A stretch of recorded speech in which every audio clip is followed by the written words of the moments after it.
오늘 하나님 말씀은 스가랴서 9장 9절과 10절의 말씀입니다. 스가랴서 9장 9절과 10절의 말씀입니다.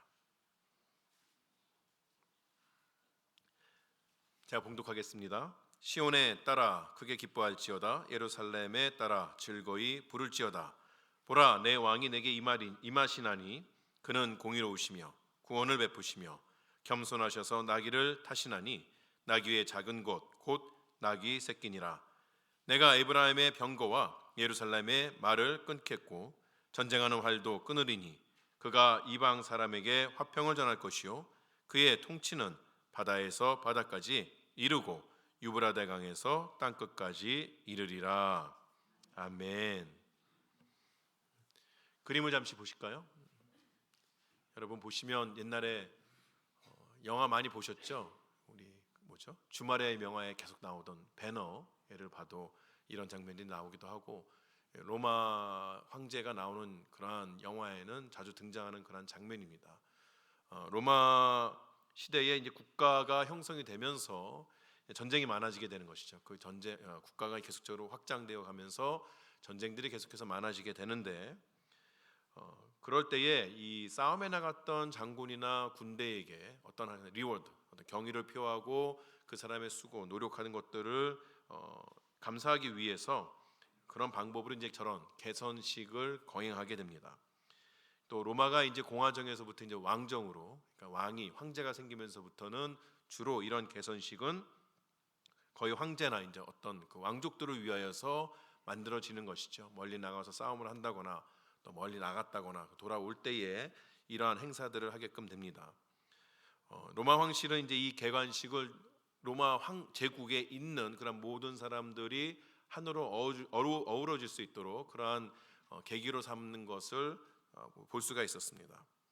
이 개선식의 마지막 이제 최종적인 이제 독착지는 로마 시내의 한가운데 있었던 그 유피테르라는 신전, 로마의 신을 모시는 신전에 가서 마지막을 하게 되죠. 그럼 사람들이 이렇게 보면서 우리 황제가 신의 보호를 받고 신에게 쓰임을 받아서 이렇게 싸움을 이기고 돌아왔구나, 그런 생각을 하게끔 하고, 우리가 신민이다, 신이 다스리는 나라다, 이런 생각들을 하게끔 하기 위해서 이런 개선식을 감행을 하는 것이죠. 여러분 보시는 것처럼 주로 이 황제는 그 행정 가운데에서 말 4마리가 이끄는 아주 화려한 전차를 타고 돌아오게끔 됩니다. 그리고 이 로마 시내나 쭉 행진할 때에 그 뒤를 이어서 수많은 군사들이, 싸움을 같이 나갔던 군사들이 오게 되고, 이 군사들 사이에는 전쟁에 나가서 포로로 잡아오는 그런 왕이라든가 적군의 왕이라든가 귀족들, 이런 사람들을 다 이제 사슬에 묶어가지고 끌고 오게 되죠. 마치 전리품처럼 수치를 주면서 쭉 끌고 오게 됩니다. 그리고 그 뒤를 이어서 그 상대방 적군들이 가지고 있었던 수많은 보물들을 수레에 쫙 싣고 오면서 우리의 전쟁의 의미가 이런 것이다 라고 이야기하죠. 더 나아가서 황제나 또는 군대 장군들은 옆에 모여들었던 그런 사람들에게 그 말을 뿌리면서 그 전쟁에서 가지고 온 것들을 나누기도 합니다. 이런 것들 자체가 하나의 큰 프로파간다, 정치적인 목적에 있어서 행해지는 그런 행사가 되어지는 것이죠. 어쨌든지 간에 예수님이 사셨던 그 시대의 왕의 귀환은 바로 이런 모습으로 진행되어져 있었던 것이죠. 예수님께서 이제 공생의 마지막 부분에, 아주 가장 마지막 부분에 이르게 되신 것이죠. 마지막 일주일을 예루살렘에서 보내기 위해서 예루살렘 성문으로 들어가시는 때가 되었습니다. 예수님께서 지난 3년 동안의 공생의 가운데 자신이 어떠한 분이라는 것을 분명하게 많은 사람들에게 보여주셨던 것이죠. 그가 말씀을 전할 때마다 사람들이 놀라는 것이죠. 어떻게 이런 가르침이 있을 수 있는가, 그런 놀라움이 늘 있어 왔습니다. 더 나아가서 예수님께서 수많은 그런 이적들을 보여주시면서 그가 어떠한 분인지, 그가 하나님이신 것과 또 유대인들이 그렇게 기다렸던 그런 메시아라는 것을 분명하게 여러 가지를 통하여서 증명하여 보여주신 것이죠. 그리고 이제 왕으로서 자신의 성 시온성으로 들어가게 됩니다. 그러면 그때에 예수님의 행진, 예수님의 귀환, 예수님의 입성은 어떠한 모습을 보였을까요? 마태복음 11장의 말씀입니다. 11장에 예수님께서 제자들에게 이렇게 말씀하십니다. 그들이 예루살렘에 가까이 와서 감람산 벳바게와 베다니에 이르렀을 때에 예수께서 제자 중 둘을 보내시며 이르시되 너희는 맞은편 마을로 가라. 그리로 들어가면 아직 아무도 타보지 않은 나귀 새끼가 메어 있는 것을 보리니 풀어 끌고 오라. 만일 누가 너희에게 왜 이렇게 하느냐 묻거든 주가 쓰시겠다라. 그리하면 즉시 이리로 보내리라 하시니. 예수님께서 지금 원하시는 것은 무엇입니까? 나귀를 원하고 계시는 것이죠. 예수님께서 예루살렘으로 들어가실 때에 아까 조금 전에 보았던 그림에서처럼 로마의 황제처럼 화려한 말들, 그리고 화려한 그러한 개선의 행진을 잘 꾸려서 그렇게 들어가시는 것이 아니라 나귀를 타고 들어가신다, 그렇게 말씀하십니다. 그것도 자기 것도 아니죠. 얼핏 보면 누구 하나 뺏어서 타는 그러한 모양으로 잠시 동안 빌린 그러한 그 나귀 새끼를 타고 이제 들어가게 됩니다. 로마의 황제, 꼭 로마 제국의 황제가 아니라 할지라도 뭐 총독이라든가 아니면 주위에 조금만한 그런 나라의 왕이라든가 어느 것과도 비교해서 예수님의 이러한 입성은 너무나도 초라하고 보잘것없는 것이죠. 그런데 참 재밌는 것은 예수님께서 나귀를 타시고 들어가는 그 광경을 보고 이것을 보고 있는 유대인들은 갑자기 환호하고 흥분하기 시작합니다. 사실 구약 성경에 보면 유대의 많은 사사들 그리고 왕족들은 말 대신에 나귀들을 타고 다녔기도 했었던 것이에요. 그리고 이들은 야곱이 이제 죽을 때에 자기의 그 12 아들들에게 예언을 하게 되는데 그 중에서 야곱이 네 번째 아들인 유다에게 예언했던 것을 기억하고 있습니다. 창세기 49장에 보면 이렇게 이야기합니다. 규가 유다를 떠나지 아니하며 통치자의 지팡이가 그 발 사이에 떠나지 아니하기를 실로가 오시기까지 이르리니 그에게 모든 백성이 복종하리로다. 그의 나귀를 포도나무에 매며 그의 암나귀 새끼를 아름다운 포도나무에 맬 것이며 또 그 옷을 포도주에 빨며 그의 복장을 포도즙에 빨리로다. 이렇게 말하는 것이죠. 이것이 야곱이 유다에게 준 예언이었습니다. 이 예언을 보게 되면 유다 왕국의 왕들은 어디로부터 나오느냐? 규 이렇게 이야기하면 왕이 들고 있는 지팡이를 말하죠. 그래서 유다 왕국의 이 왕들은 다 유다 지파에서 나온다는 것, 이스라엘의 왕들은 다 유다 지파에서 나온다는 것을 알 수 있는 것이죠. 물론 남과 북이 갈린 다음에 북쪽에 있어서도 왕이 있었지만 그러나 그 왕들은 정통성을 가지고 있지 않은 그러한 왕들이었습니다. 계속해서 정통성을 가지고 있는 왕은 분명하게 유다 지파의 그런 다윗의 후손으로 오는 그러한 왕들이었던 것이죠. 그리고 그 왕들은 무엇을 탄다고 이야기합니까? 나귀를 탄다고 이야기하고 있는 것이에요. 그리고 계속해서 나오죠. 포도나무, 포도주, 포도즙 이런 것들이 나오는데 그 왕이 나귀를 타고 와서 다스리는 그 나라는 풍성함으로 가득한 그러한 나라일 것이라고 이야기하는 것이에요. 모세오경에 토라에 정통한 그러한 유대인들은 이것을 바라보면서 우리의 진정한 왕은 유다 지파에서 다윗의 후손으로 나귀를 타고 오는 것이라고 그렇게 알고 있었던 것이죠. 그렇다면 지금 예수님께서 나귀를 타신다는 것은 다윗의 후손으로 오신 그 예수님이 유다 지파에게 주어진 그 왕권을 되찾는다고밖에 생각할 수 없는 것입니다. 그리고 결정적으로 지금 예수님과 함께하고 있는 그런 많은 이들은 오늘 우리가 본문으로 보고 있는 유대 백성들이 오랫동안 예언으로 가지고 쥐고 있었던 그 앞으로 오실 메시아, 그들을 구원하여 주실 왕의 예언을 늘 생각하고 있었던 것이에요. 스가랴는 이 구약의 선지자입니다. 바벨론의 포로로 잡혀갔던 자들이 하나님의 정한 때가 되어서 돌아오게 되는 것이죠. 예루살렘으로 돌아와서 그들이 이제 예루살렘에 와서 무너진 예루살렘 성전들을 재건하고 그리고 예루살렘의 성벽을 재건하고 이러한 일들을 했어야 하는 것이죠. 그런데 그들이 돌아왔을 때에 많은 사람들이 그들을 방해하고 또 그들을 모함합니다. 결국 돌아온 이 포로의 생활로부터 돌아온 유대인들이 그 모든 것들을 제대로 이기지 못하고 그냥 주저앉아 버리는 것이죠. 하나님의 성전을 재건하는 것은 내버려 두고 그저 자리에 앉아서 자기 살 길을 찾아서 바쁘게 그렇게 살아왔었습니다. 그러다가 바벨론의 다리오 왕 2세 때가 되어서 그때서야 다시 이 성전을 재건하게끔 되는 것이죠. 이때 하나님께서는 학개 선지자와 스가랴 선지자를 이스라엘 백성들에게 보내주십니다. 우리가 흔히 얘기할 때에 학개 선지자는 하나님께서 이스라엘에게 주는 채찍, 그리고 스가랴 선지자는 당근, 이렇게 표현들을 하죠. 학개서를 쭉 읽다 보면 그렇게 게으름 가운데 또 자신에게 주어진 일들을 잘 감당하지 못하는 그런 유대인들에 대해서 책망하는 구절들이 많이 나오고, 상대적으로 스가랴서를 보게 되면 하나님께서 격려하시는 부분들이 많이 나오게 됩니다. 그렇게 하나님께서 이 스가랴를 통하여서 너희가 분명하게 성전을 재건할 수 있다, 하나님께서 도우실 것이고, 그리고 너희의 그 앞길을 가로막는 모든 이들을 하나님께서 다 물리쳐 주실 것이라는 그러한 약속과 더불어서 하나님께서 메시아를 보내셔서 분명한 구원을 이루실 것이라는 그러한 예언도 함께 주십니다. 그래서 이런 스가랴를 통한 예언을 가지고 있는 유대 백성들은 항상 나귀를 타고 그들에게 나타나시는 그런 메시아를 기다리고 있었던 것이죠.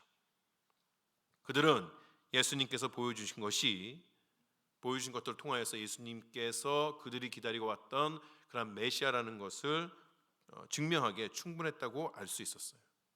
사람들은 지금 예수님께서 나귀를 타고 예루살렘을 향하여 가고 계시는 것을 보며 본능적으로 알았던 것이죠. 이제 예수님께서 예루살렘에 들어가면 뭔가 큰일이 벌어지겠구나. 그때가 지금 언제입니까? 유월절이 가까이 왔습니다. 유월절이 무엇인가요? 애굽에서 종로로 타던 이스라엘 백성들을 하나님께서 구원해 내어 주신, 약속의 땅으로 들어가게 하기 위해서 그 땅에서 구원해 주신 것을 기념하는 것이 유월절이었던 것이죠. 억압 가운데서, 노예의 신분 가운데서 하나님께서 구원해 주신다 하는 그것이, 그 개념이 항상 유월절 가운데 있었던 것입니다. 그렇다면 유월절을 맞이하면서 나귀를 타고 예수님께서 예루살렘으로 가신다, 너무나도 분명한 메시지로 그들에게 보여줬던 것입니다. 사람들은 예수님께서 예루살렘으로 들어가시는 그 길에 자기의 겉옷을 벗고, 또 다른 사람들은 나뭇가지를 꺾어서 길에 깝니다. 그것은 왕의 행렬이 지나갈 때에 백성들이 늘 왕들에게 했었던 그러한 예우의 표현이었던 것이죠. 존경과 충성의 표시이기도 했습니다. 예수님께서도 지금 사람들이 어떤 생각을 하고 있는 것인지, 어떤 그러한 생각을 가지고 자기에게 겉옷을 펴고 나뭇가지를 꺾어서 길에 깔아놓고 호산나 호산나 외치는 것인지 분명하게 아셨어요. 아셨을 뿐만 아니라 예수님께서 일부러 구약에서 메시아를 향한 그러한 예언을 이루시기 위해 이 일들을 하나하나 하고 계시는 것이죠. 예수님께서 제자들에게 나귀를 가지고 오라 라고 말씀하신 것 자체가 이제 그가 분명하게 사람들에게 자신이 어떠한 존재인가를 보여주시겠다는 의지의 표현이기도 했던 것입니다. 그런데 우리가 누가복음에서 계속해서 보는 것처럼 지금 예루살렘으로 들어가는 이 왕은 호산나 호산나 외치는 사람들이 기대했던 그러한 왕은 아닌 것이에요. 우리는 나귀를 타신 그 예수님의 모습에서 그가 어떠한 왕인지를 볼 수가 있습니다. 스가랴서 9장에 있는 두 구절의 말씀은 그가 어떠한 왕으로 오게 될 것이며 어떠한 일을 이루실 것이라는 것을 분명하게 말해주고 있는 것입니다. 첫 번째로 예수님은 겸손하신 왕입니다. 여러분, 겸손이 뭔가요? 겸손하면 겸손인가요? 성경에서 말하는 겸손은 세 가지 조건을 갖춘다고 그렇게 말씀드릴 수 있을 것 같아요. 첫 번째 조건은 하나님께서 있는 그대로를, 하나님께서 나를 보실 때에 그 있는 그대로를 받아들이는 것이 겸손입니다. 다시 말해서 하나님께서 나를 높이 보시면 스스로를 높게 생각하고, 하나님께서 나를 낮게 보시면 스스로를 낮게 볼 수 있는 그것이 겸손인 것입니다. 겸손은 자기 과시도 아니고, 겸손은 또한 자기 비하도 아닌 것이에요. 두 번째로, 겸손이라는 것은 늘 하나님을 의지하는 것을 말합니다. 왕이 타는 낙이 이 구절에 나오는데 10절에 보면 말이 또 나옵니다. 이 나귀와 말은 서로 대조되는 그러한 개념이 되는 것이죠. 말은 힘을 상징합니다. 그래서 이 고대의 모든 나라들은 자신들이 가지고 있는 말의 숫자를 가지고 자신의 전투력, 힘이 얼마나 센 것인가를 생각하고 있었죠. 그리고 그 나라 안에 있는 그런 말들은 개인의 소유를 할지라도 항상 국가로부터 관리를 받게끔 되는 것입니다. 왜? 전쟁이 나가면 언제든지 그것을 차출해야 했기 때문에 그런 것이에요. 여러분들은 잘 아실지 모르겠는데 제가 대학교 다닐 때만 해도 한국에서 이제 사륜 구동 차량, 4wheel drive 차들이 있죠. 그건 항상 국가에 등록되게 돼 있습니다. 그래서 전쟁이 나면 차출이 되는 것이에요. 그래서 제가 아는 그런 우리 선배님 한 분이 그 사륜 구동을 갖고 있는데 뭐 그런 거 있죠. 뭐 빨간색 형광등이 뭐라 그러죠? 막 경찰도 붙이는 것 같은 거 그런 것도 갖고 있어요. 그래서 어떻게 형은 이런 거 갖고 있어요? 그랬더니 그 전쟁 되면 뺏어갈 거기 때문에 나름대로 때마다 그런 선물도 주고 한다 그런다 그래요. 네, 그런 것처럼 이 당시의 말은 그런 존재였던 거죠. 전쟁에 있어서는 언제든지 빼앗아 갈 수 있는. 그러니까 말, 그럼 싸움, 전쟁, 힘 이러한 것들을 의미합니다. 하지만 하나님을 의지하는 왕은 이러한 말을 필요로 하는 왕은 아닌 것입니다. 시편 33편 16절 17절에 이렇게 이야기합니다. 많은 군대로 구원 얻은 왕이 없으며 용사가 힘이 세어도 스스로 구원하지 못하는도다. 구원하는 데에 군마는 헛되며 군대가 많다 하여도 능히 구하지 못하는도다. 시편 기자가 지금 말하고 있는 것이 무엇입니까? 왕의 모든 능력은 자기가 가지고 있는 말의 숫자, 군대의 숫자로 가늠되어지는 것이 아니라는 것이죠. 왕의 능력은 어디서부터 나오는 것입니까? 하나님으로부터 나오는 것이에요. 이것을 아는 왕이라면 말을 타고 벌판을 달리면서 자신의 힘을 과시할 것이 아니라 나귀를 타고 겸손하게 하나님께서 다스려 주시기를 바라는 그런 왕이 되어야 했던 것이죠. 그래서 하나님께서는 이스라엘의 왕들을 세우실 때에 그 이스라엘 왕들이 하지 말아야 할 세 가지를 알려주셨는데 그 중에 첫 번째가 바로 많은 군마를 키우지 말라는 것이었어요. 왜? 자기 눈앞에 수많은 군마들이 보이게 되면 어느 순간 자기를 보살피고 있는 나라를 세우시고 지키시는 그 하나님을 잊어버리게 되고 스스로를 통하여서 그 말을 통하여서 내가 지켜보겠다고 그렇게 교만하게 되어버리기 때문에 그런 것입니다. 세 번째로 겸손의 조건은 하나님께서 주신 사명을 묵묵히 감당하는 것이 겸손입니다. 하나님께서 주신 그런 사명에 대해서 어떠한 핑계도 되지 않습니다. 또 마음대로 하나님께서 계획하신 바를 바꾸려 하는 것도 아닌 것이에요.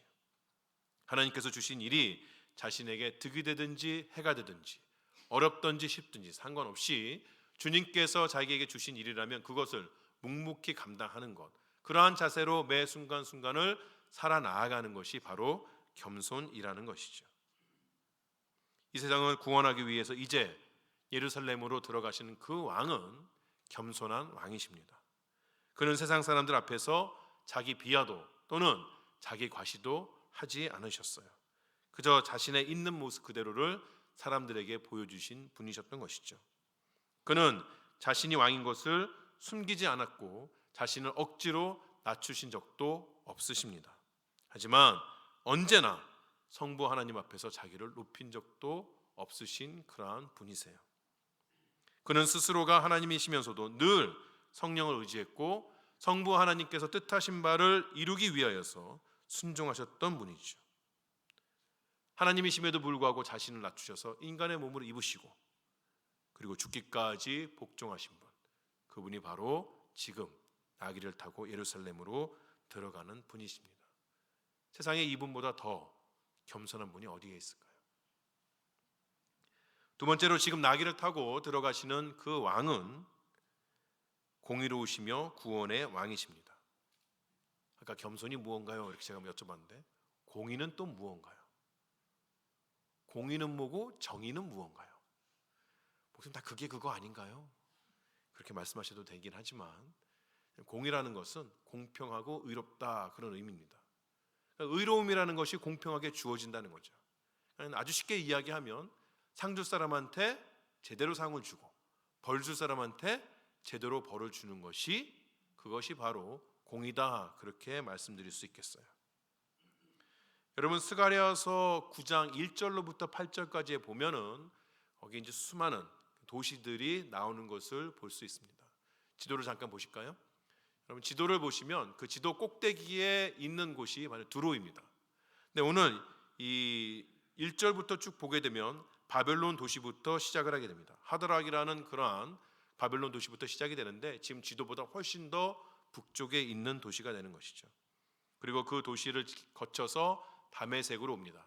보면 다마스커스 위에 있죠. 그 중간 위쪽에 있는 것이 다메섹이고, 그리고 그곳을 거쳐서 지금 위쪽 동그라미에 있는 두로와 시돈, 그리고 쭉 해안가를 타고 내려오면서 지금 여기 드러나게 되는 그러한 우리 그 블레셋의 그런 성읍들이 쭉 소개가 되게 됩니다. 실제로 이 루트는, 이 경로들은 북방에 있는 민족들, 아수르나 바벨론이 이스라엘을 치러 내려올 때에, 또는 애굽으로 가고자 할 때에, 그때에 내려왔던 그러한 경로들입니다. 이 경로를 통하여서 수많은 민족들이 고통을 당하게 됐고, 또 수많은 민족들이 자신의 것을 잊어버리게 됐고, 또 유대 민족도 그들 중에 하나였던 것이죠.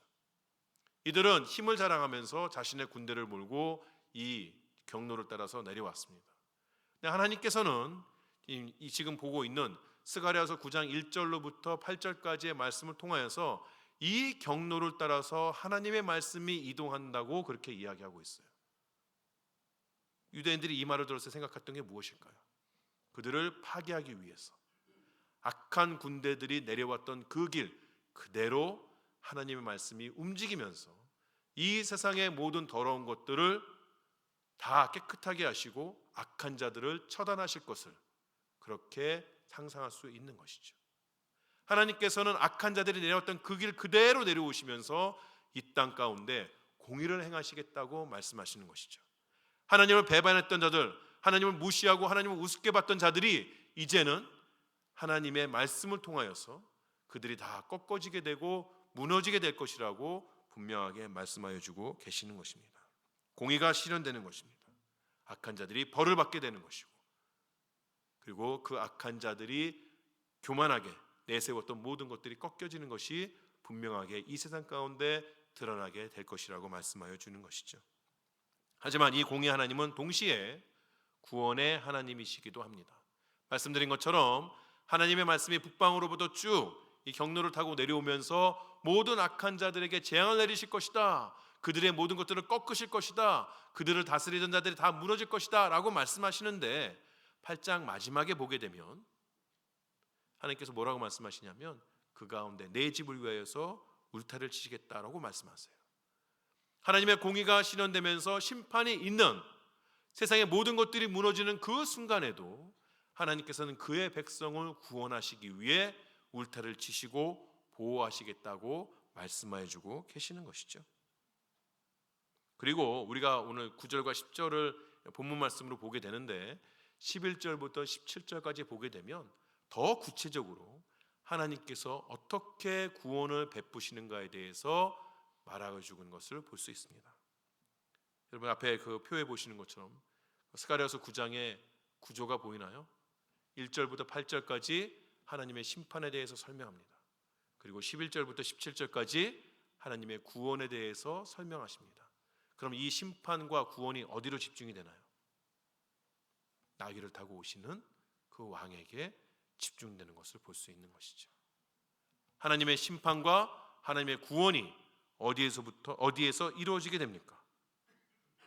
그리스도께서 지시는 십자가에서 이루어지게 되는 것이에요. 십자가를 통하여서 이 세상을 잡고 있던 모든 권세들이 다 꺾이는 것이 이루어지는 것이죠. 죽음의 권세마저도 예수 그리스도의 그 발 앞에 무너지게 되는 것이죠. 또한 십자가를 통하여서 하나님께서 구원하시겠다고 생각하는 모든 사람들의 구원이 이루어지고 있는 것입니다.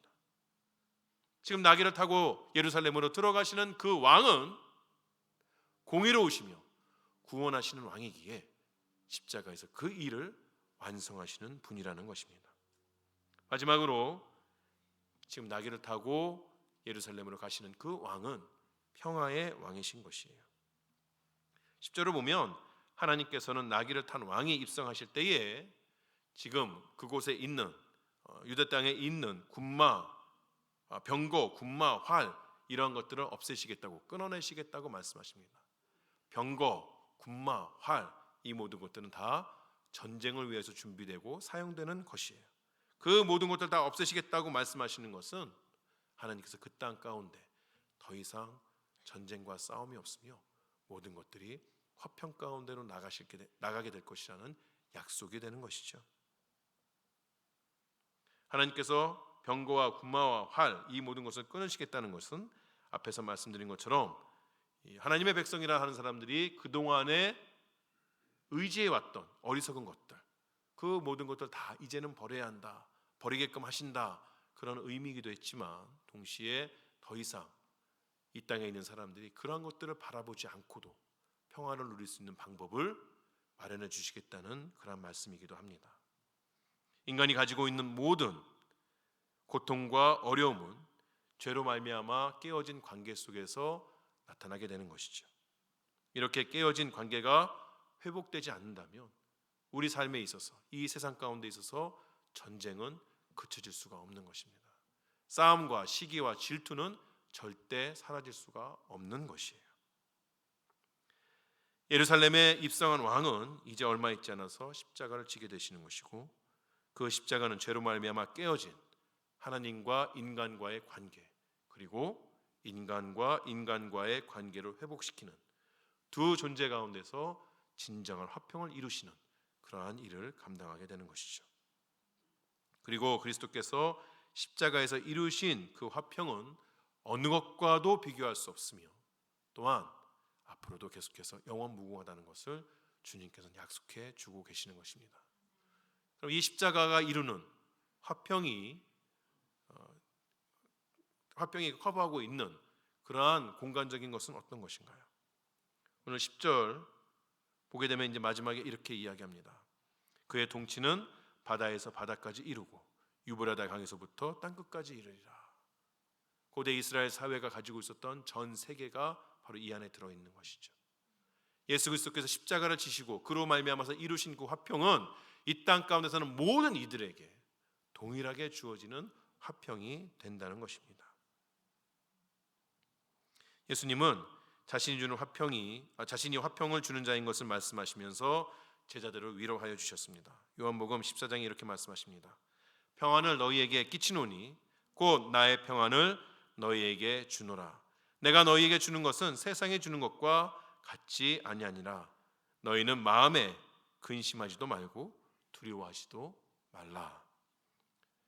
사랑하는 세미한 여러분, 오늘 우리는 이렇게 겸손의 왕이시며 공의와 구원의 왕이시고 또 평화의 왕으로 오신 예수 그리스도의 예루살렘 입성을 기념하고 있습니다.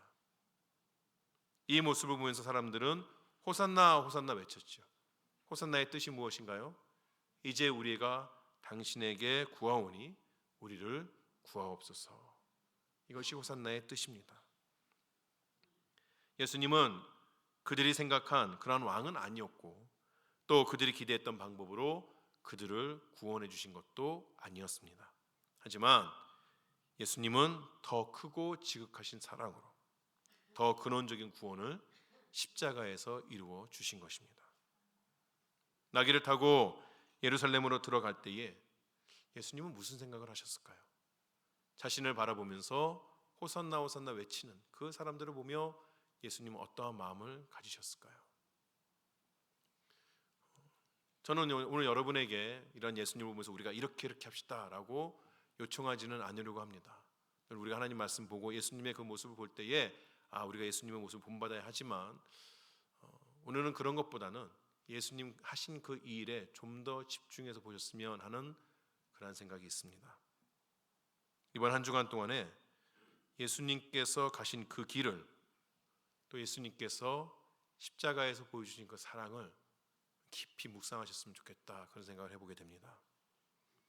우리가 신앙생활을 할 때에 어느 순간부터는 정말 주님께서 어떠한 마음으로 그 예루살렘에 들어가셨는지, 어떠한 마음으로 십자가를 지셨는지 십자가 위에서 어떤 생각을 하셨으며 무엇을 우리에게 전하기를 원하셨는지 그 마음을 잊고 살 때가 많이 있는 것이죠. 그 십자가에서 십자가로 표해 주신 그 하나님의 사랑, 예수 그리스도의 사랑, 그것은 뒤로 하고 어느 순간 우리도 모르게 바리새인들처럼 내가 무엇을 해서 나의 힘으로, 내가 가진 말들로, 내가 가지고 있는 어떠한 경험으로, 지식으로 무언가를 해내려고 하는 자기 만족, 자기 교만에 휩싸이기가 쉬운 것입니다.